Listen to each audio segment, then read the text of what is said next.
তখন সে সীমা লঙ্ঘন করেছে।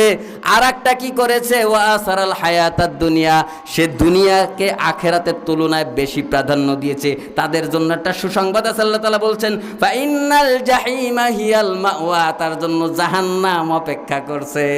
কাজ করছে কয়টা? দুইটা। আর জাহান্নাম কি? ফাইনাল জাহিমা হিয়াল মাওয়া। এরপরে দেখেন দুটো ভালো কাজ করবে আল্লাহ তাআলা তার জন্য জান্নাতের। আল্লাহ তাআলা যদি কোথাও একটু ভয় টয় দেয়, পরে আবার সান্ত্বনা দেয়। আল্লাহু আকবার বলে না? আল্লাহ আমাদেরকে অনেক ভালোবাসেন বিদায়, তাই তো? আল্লাহ তাআলা বলছেন ওয়া আম্মা মান খাফা মাকামা রাব্বিহি ওয়া নাহান নাফসা আনিল হাওয়া। আল্লাহ তাআলা বলছেন ওয়া আম্মা মান খাফা, যারা ভয় করবে, ওয়া আম্মা মান খাফা মাকামা রাব্বিহি, ওই দিন রবের সামনে দাঁড়াতে হবে। কোন দিনকে ভয় করবে?